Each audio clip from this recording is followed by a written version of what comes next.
If this message has reached this far, it was no coincidence. There are very specific moments in life when the soul can perceive a truth long before reason can comprehend or process it.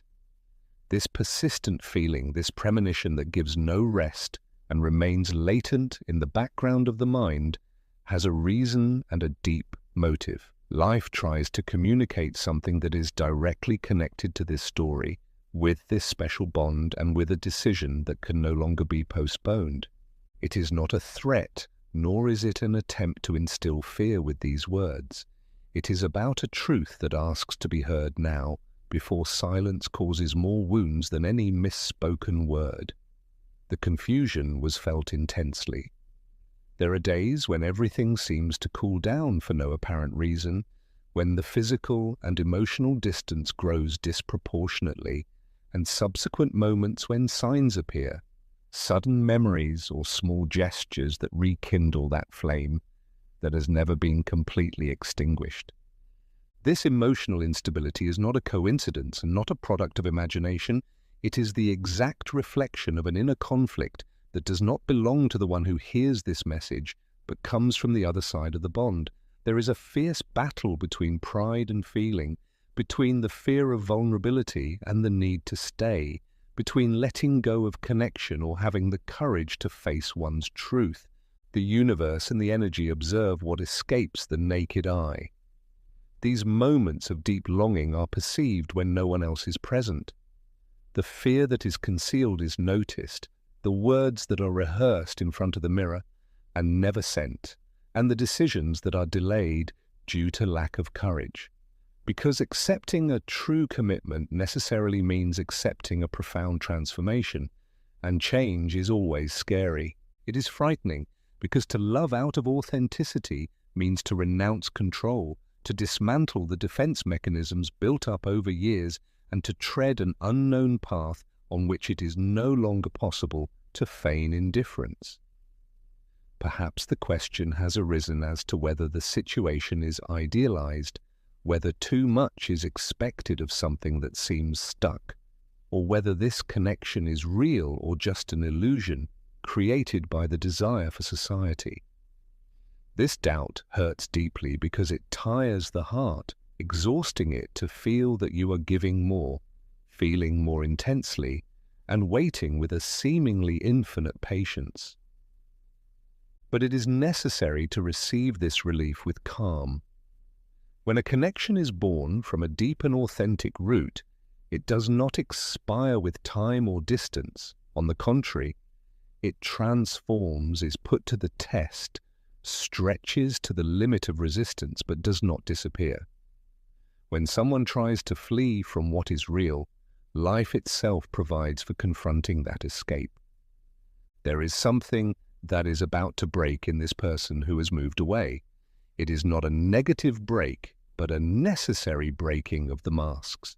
Because there comes a point when pretending that this bond is not important becomes an impossible task. The emptiness left by absence weighs much heavier than the fear of commitment, and it is precisely there that unexpected actions begin to arise. Not because everything has been magically solved, but because the soul can no longer bear to continue to conceal what screams in silence. This message does not come to incite the forcing of situations. Life doesn't call for pursuing, insisting, or experiencing emotional exhaustion when trying to convince someone. On the contrary, observation and trust are required, and above all, not to betray one's own intuition for fear of loss. Because if you choose from the inner truth, fate answers with clarity. But if you choose out of fear and apprehension, everything tends to stagnate. There are now two visible paths. On the one hand, you continue to doubt what you're feeling, minimizing the signs and trying to convince the heart that maybe it's better to let go before you take more damage. This path seems safe and logical, but slowly distances itself from what was destined to grow and mature. On the other path, one chooses to stand firm, without begging for attention, without forcing encounters, but without closing one's heart to the possibility of simply remaining in a place of dignity and faith and allowing the other party to go through its own process. The consequence of acting on this certainty is clarity. The consequence of not doing this is repeating painful cycles. The same stories, the same emptiness, and the same unanswered questions. Life repeats lessons not as punishment, but as a form of teaching, because it knows that inside there exists an immense capacity to love, but also a tendency to endure too much when one should not. This is the relief that needs to be heard today. There is no loneliness in this process. You don't imagine everything that happens. There are subtle movements that have already begun. Inner decisions that do not yet show up on the material level, but can be felt on the energetic level. Fate is not in a hurry, but it does not stop either. And when the exact moment comes, everything aligns itself in a way that the logical mind cannot control. This person feels the absence, even if there is the physical presence of others. She feels the immediate risk of losing connection, even if security is feigned. For souls who are connected by something greater are not replaced. They recognize each other. And when one tries to escape, life shows her the same name, the same memory, and the same feeling over and over again. It is crucial to pay attention to how your body and emotion feel, not out of fear of wanting results now, but out of the calm of knowing that what is coming is not born from a momentary impulse, but from a truth that has already matured in silence. And when this phase of uncertainty is completed, one will understand why nothing happened earlier, why it was necessary to traverse this lonely path, and why this waiting was allowed before the action. But to understand why this person is fleeing from something they desire so much, one must first understand the battle that is taking place in their shadow, something that depth psychology has been trying to explain for a century. And that reveals the real reason behind their erratic behavior. If you are ready to integrate this teaching into your life, write in the comments, "I trust my intuition."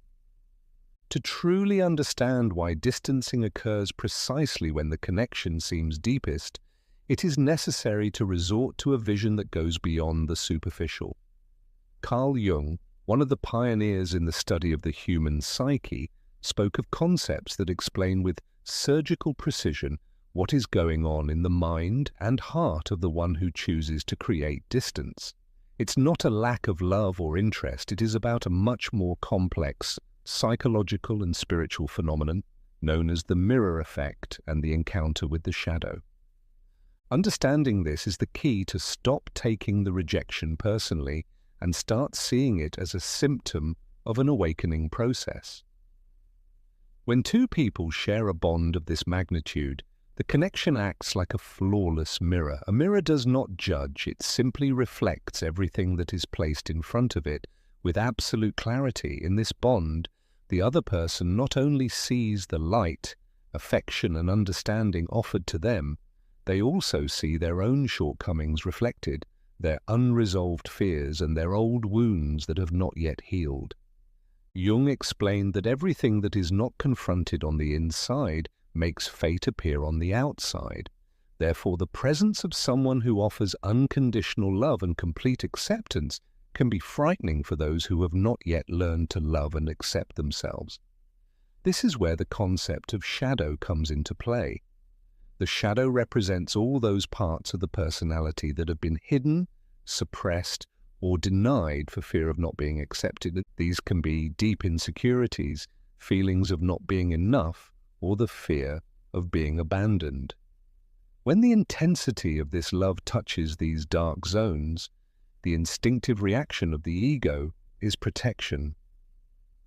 The person does not flee from the one who loves him. He flees from what this love makes him feel about himself. She flees from the vulnerability that it means to show herself as she is, without armor and without masks.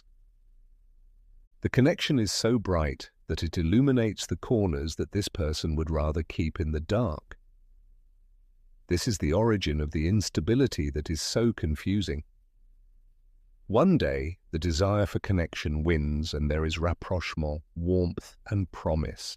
But the next day, the fear of being really seen, the fear that the shadow will be exposed, takes control and provokes flight. It's a cycle of, I want you close, but I push you away because your light blinds me. It is crucial to understand that this behavior is not a judgment on the value of those who wait, but a confession of the fear of those who flee. This person is fighting a silent battle between the desire to be absorbed in the bond and the horror of losing their identity or control over their emotions. Accepting true love requires a level of bravery that not everyone possesses at the same moment. It means stopping, controlling, dismantling defenses, and walking on terrain where you can no longer pretend that everything is fine when it isn't. And that is frightening. It is frightening because to truly love is to expose oneself emotionally.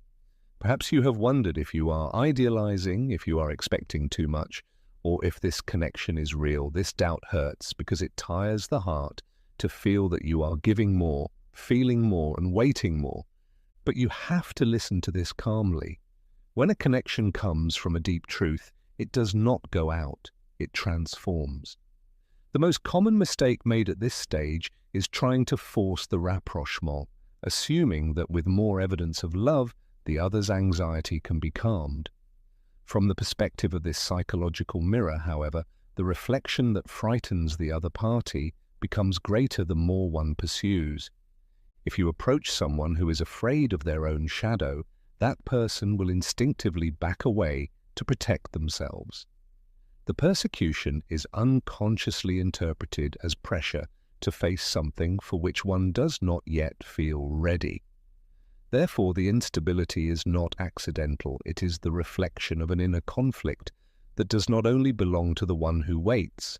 There is someone who struggles between pride and love, between fleeing and staying, between losing the chance of a fulfilled life or confronting one's own demons. Life sees what cannot be seen with the naked eye. It sees the nights when that person thinks about bonding when no one else knows. It sees the fear that is not spoken, the words that are rehearsed and never sent, the decisions that are delayed. Because accepting love also means accepting change, and that is what creates the resistance. It is fundamental to understand that paradoxically escape is proof of the importance of bonding. If the connection was superficial, there would be no need to flee, because there would be nothing at stake. Nobody builds walls against something that is not important to them. You build fortresses around what you consider valuable and vulnerable. The distance is in fact a temporary refuge where this person tries to reorganize his inner world, which has been shaken by the arrival of this love, and she is trying to regain a sense of control that she lost the moment the heart began to feel so strongly. In this scenario, pride acts as a wild guardian. Admitting that you need someone, admitting that you were wrong by moving away, requires a death of the ego, and the ego will fight to the end to survive. That is why one observes contradictory behaviors, sudden coldness or persistent silence. It is not real indifference, it is acting, a disguise that the ego uses to gain time while the soul continues to push towards the truth. Jung said that we do not enlighten ourselves by imagining light figures, but by making ourselves aware of the darkness. And this bond forces the other person to make their darkness conscious, whether they want to or not.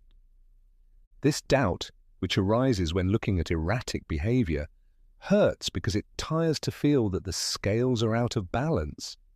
But you have to remember that when someone tries to flee from what is real, life cares about confronting them. There is something that is about to break in this defensive structure, not in a negative way, but in a necessary way. There comes a point where pretending it doesn't matter becomes impossible. because emptiness outweighs fear. And it is precisely there at this border that unexpected actions happen, not because everything is resolved, but because the soul can no longer bear the incoherence. Therefore, the strategy is not to break the mirror or try to clean it for the other person. The strategy is to allow mirroring to do its job. By staying in one's own center, without pursuing and without fleeing, one offers the other party the only real chance to see its shadow without feeling attacked. You create a safe space where fear can slowly turn into curiosity and then acceptance. It is an act of immense faith to trust that the inner process of the other is taking place, even if one does not see immediate external results. And this is exactly where the mistake that the majority makes happens, trying to force the rapprochement or demanding logical explanations for a process that is purely emotional and spiritual, without knowing that by doing so, you are preventing the other party from facing its own emptiness. She is robbed of the opportunity to miss, to appreciate, and to recognize through her own means what she is losing.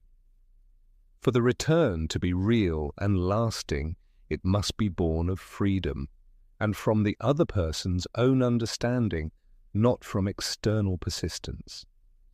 And for that to happen, something fundamental must first be experienced, the physics of absence. Understanding the dynamics of the shadow is only the first step in unblocking the situation. Once you understand that fleeing is not a personal rejection, but a defensive reaction to a mirror that is too bright, the question arises as to how to react to it. The answer lies not in persistence or verbal persuasion, but in a much older and more powerful principle that governs all interactions in the universe, the physics of energy and the law of emptiness. There is an invisible mechanic in human relationships that works with the same precision as gravity. And when one learns to operate in favor of this law instead of fighting against it, the dynamics of attachment change radically. Up to this moment, natural inertia has probably pushed us to search, try to repair, ask for explanations, or simply maintain a constant presence to prevent forgetfulness from setting in. It is a human and understandable reaction. When you feel something valuable slipping away, the primary instinct is to run after it, to hold on to it. On the energetic level, however, this persecution produces a paradoxical and counterproductive effect. Imagine that the binding is a taut rope that connects two ends. If one side pulls towards it with force and tries to bring the other closer, the immediate reaction of the opposite side will be to pull in the opposite direction to keep balance and not lose its position. As long as there is a force that pursues, there will inevitably be a force that resists and flees. This is where the physics of absence comes into play. All the time, the attention was fixed on the other person, sending messages, checking their movements, or simply devoting hours of obsessive thinking. Their ego and safety were energetically nourished. Those who flee basically feel in a position of power and comfort. He knows that someone is waiting. He knows that there is an emotional safety net that has been woven through the devotion of the other. This certainty allows him to maintain distance without feeling the true weight of loneliness. The energy sent acts as fuel, allowing him to keep running without getting tired because he doesn't have to deal with the uncertainty of loss. But what happens when this energy source suddenly stops?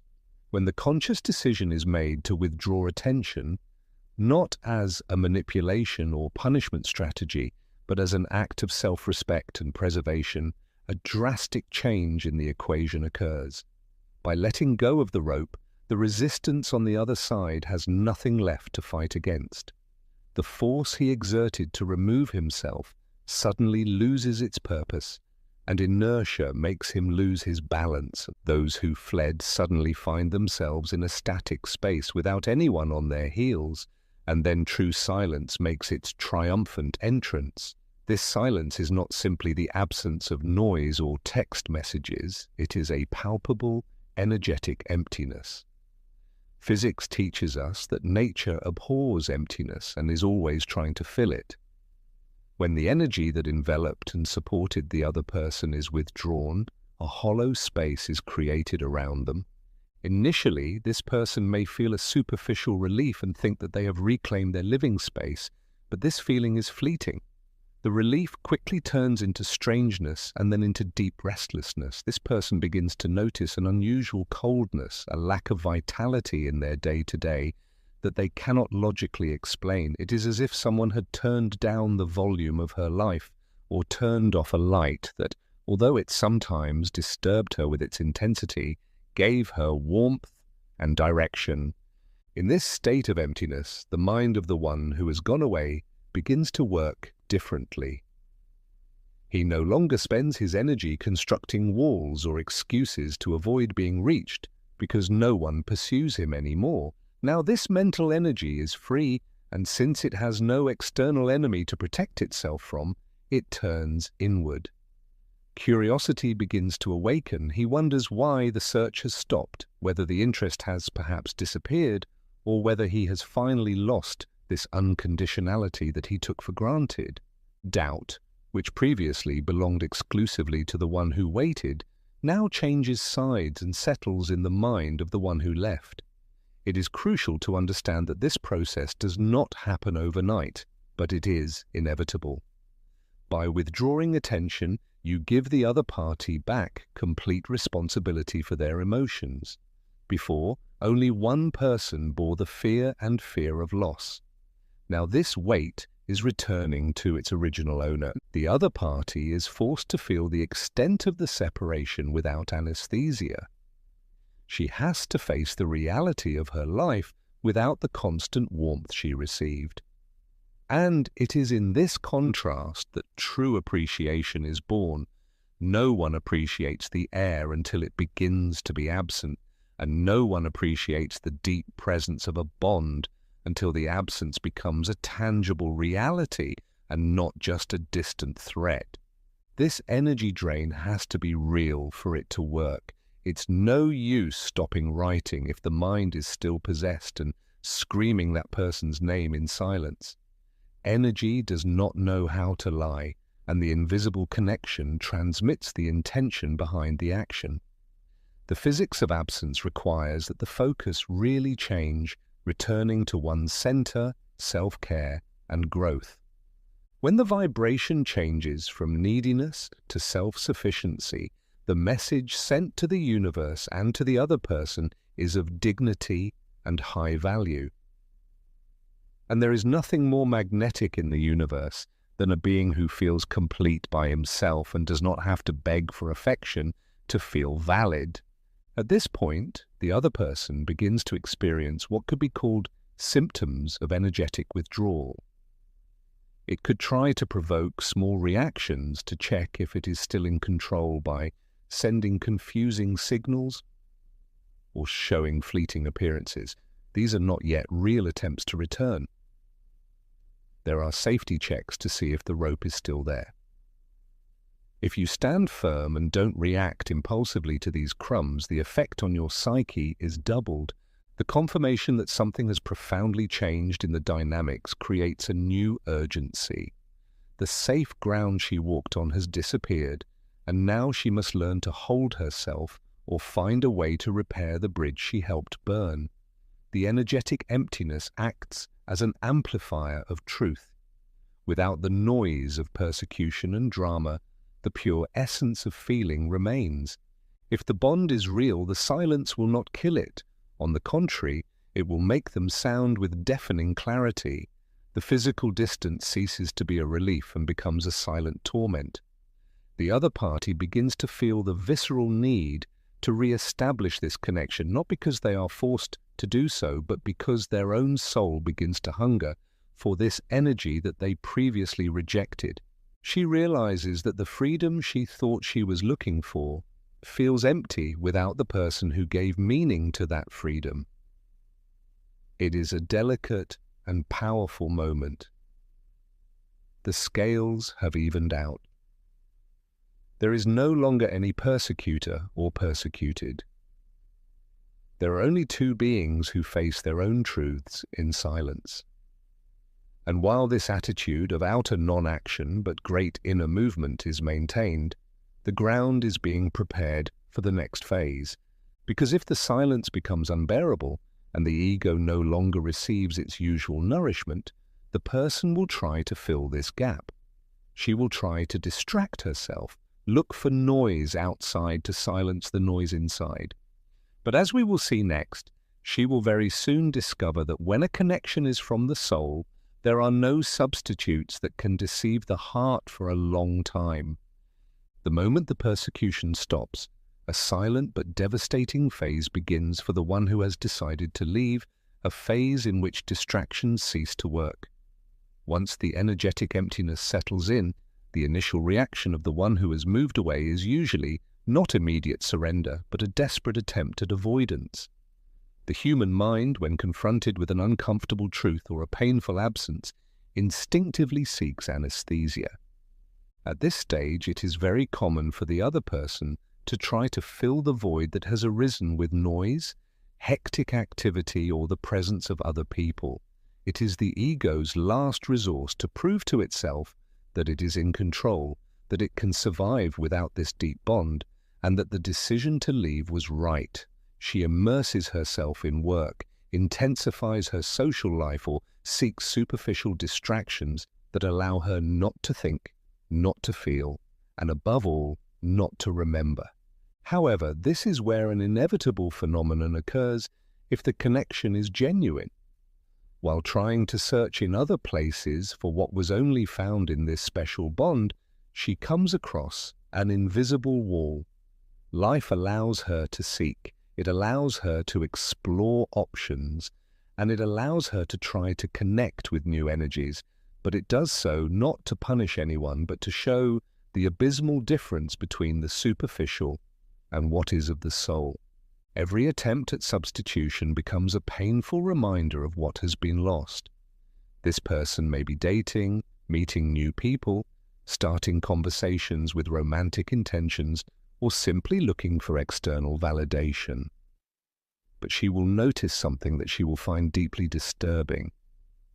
The conversations feel empty, without rhythm and depth. The chemistry that flows naturally in a soul connection cannot be artificially established with someone else.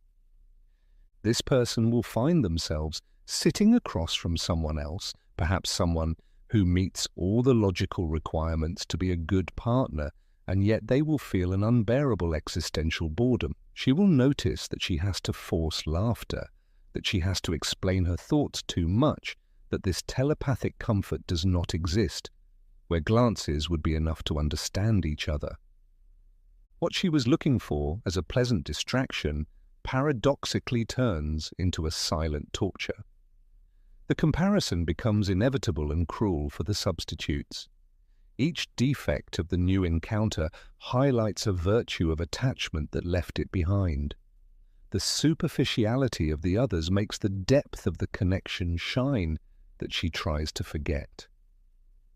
At this point, the excuses she gave herself to justify the escape begin to ring hollow.